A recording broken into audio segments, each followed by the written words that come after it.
श्री महाकाली, महालक्ष्मी, महासरस्वती, राजराजेश्वरी, आई साहेब, अंबा माता की जय, अंबा माता की जय. चला तर आपल्या आई कुलदेवीला नमस्कार करून आजच्या व्हिडिओला सुरू करूया. आज आपला विषय आहे नवरात्री आता सुरू झालेली आहे.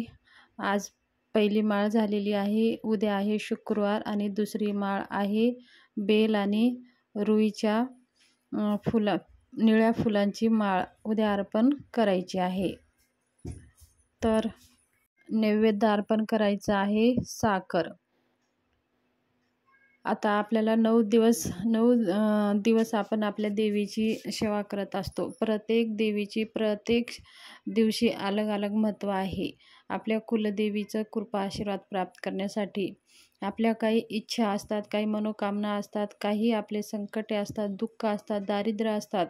ह्या सगळ्या गोष्टीपासनं नाहीसं व्हावं म्हणूनच आपण कुलदेवीची सेवा करत असतो. ह्या नवरात्रीमध्ये कुलदेवी साक्षात जागृत अवस्थेमध्ये आपल्या घरामध्ये वास करत असते. ह्या पृथ्वीवर वास करत असते. ब्रह्मांडामध्ये अशी कुलदेवी आदिशक्ती मायाची जी शक्ती आहे ती जागृत अवस्थेमध्ये असते. म्हणून ह्या नवरात्रीला विशेष महत्त्व आहे. आपण ह्या नवरात्रीमध्ये काही असे विशेष सेवा उपाय केल्याने त्याची विशेष फायदा होते हे तर आपल्याला माहीतच आहे. म्हणून तर ह्या नवरात्रीमध्ये इतके मनाभावानं आई भगवतीची आपण सेवा करतो. तुमच्या घरामध्ये खूप धनाविषयी काही समस्या असेल तर मी आज उपाय सांगणार आहे. तुम्ही नवरात्रीमध्ये हे 9 दिवस तर तुम्ही कराच करा आणि तुम्ही वर्षभर ही सेवा चालू ठेवा. बघा तुम्हाला कोणतेही समस्याला समोर जावं लागत नाही. धनप्राप्तीसाठी जर ही सेवा करत असाल तर तुमच्या सगळ्या मनोकामना पूर्ण होईल. धन म्हणजे तुम्ही लगेच सेवा केलं तर लगेच धन येईल असं नाही. जे तुम्ही काम करता त्याला यश येईल. जे तुम्ही व्यवसाय करता त्या व्यवसायामध्ये प्रगती होईल. तुम्ही जे काही कार्य करता त्याच्यामध्ये तुम्हाला फायदा होईल आणि आई भगवती कृपेच्या आशीर्वादाने त्याचं तुम्हाला जास्त म्हणजे व्यवसाय असेल तर व्यवसाय चांगलं चालेल. त्याच्या माध्यमानं तुम्हाला तुमच्याकडे धन येईल. तुमचं जर काही दुकान असेल तर दुकान चांगलं चालेल. म्हणजे आई भगवतीच्या कृपा आशीर्वादाने आपल्या कार्याला चांगलंच मार्ग भेटेल आणि आपलं कार्य चांगलं चालेल आणि आपलं धन येण्याचे मार्ग भेटेल. तर आपल्याला ह्या नवरात्रीमध्ये काय करायचं आहे, नवरात्रीमध्ये 9 दिवस दररोज तर आपल्याला हे पाठ करायचंच आहे. समजा आता तुम्हाला 9 दिवस जरी जमलं नसेल तर उद्या शुक्रवार आहे. आई लक्ष्मीचं वार आहे. आई भगवतीचं शुक्रवार आहे. कुलदेवीचं वार आहे. उद्या आपल्याला आपल्या देवीसमोर जर तुमच्या घरामध्ये घटस्थापना केली असेल किंवा घटस्थापना केला नसेल तर आपल्याला देवघरासमोर बसायचं आहे आणि लक्ष्मी अष्टकमाचं पाठ करायचं आहे. लक्ष्मी अष्टकम वैभव लक्ष्मीच्या पुस्तकाच्या पाठीमागं दिलेलं आहे किंवा महालक्ष्मीचे पुस्तक आहेत ना आपल्या त्या पुस्तकामागे ते महालक्ष्मी अष्टकम तुम्हाला सहज भेटून जाईल. नाहीतर मग तुम्ही गुगलवर सर्च करू शकता. गुगलवर सुद्धा महालक्ष्मी अष्टकम म्हणून भेटून जातं. महालक्ष्मी अष्टकम म्हणायला फक्त 1 मिनिट आपल्याला लागतो. महालक्ष्मीचं अष्टकमाचं ह्या नवरात्रीमध्ये 9 दिवस 9 वेळा पाठ करायचा आहे आणि 9 लवंगा आपल्या हातात घ्यायचा आहे. 9 लवंगा अख्ख्या असायला पाहिजे.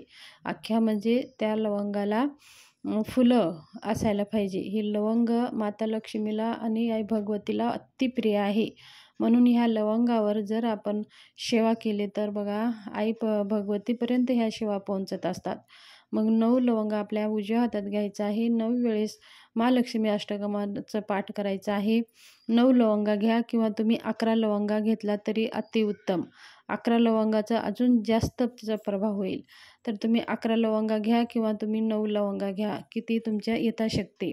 तुम्ही 9 घेतला तरी पण चालेल. 11 लवंगा घेतला तरी पण चालेल. उजव्या हातामध्ये घ्यायचं आहे आणि महालक्ष्मी अष्टकमाचं 11 पाठ म्हणायचं आहे. मग 11 पाठ म्हणणं झाल्यानंतर त्या लवंगा आपल्या देवीसमोर 2 कापूर घ्यायचा आहे. 2 किंवा 3 कापूर घ्या आणि ते कापूर प्रज्वलित करा. त्या कापरामध्ये त्या लवंगा आई भगवतीला अर्पण करा. म्हणजे त्या लवंगाच्या धुवाने, वासाने आई भगवतीपर्यंत ते पोहोचतात आणि आपल्या मनोकामना पूर्ण होतात. तुम्ही हे दररोज करू शकता किंवा तुम्हाला जर 11 वेळेस जमत नसेल तर तुम्ही 3 वेळेस, तर तुम्ही 3 लवंगा हातात घेऊन 3 पाट म्हणून त्या आई भगवतीसमोर ह्या लवंगा प्रज्वलित करू शकता. आणि ही सेवा तुम्ही दररोज सकाळ संध्याकाळ केला तरी बघा, आई भगवतीच्या कृपा आशीर्वादाने तुम्हाला कधीही धनाची कमी पडणार नाही. धन तुम्हाला जे मार्ग भेटत नसेल ते मार्ग भेटतात आणि आई भगवतीचं, आई लक्ष्मी मातेचं कृपा आशीर्वाद प्राप्त होतं.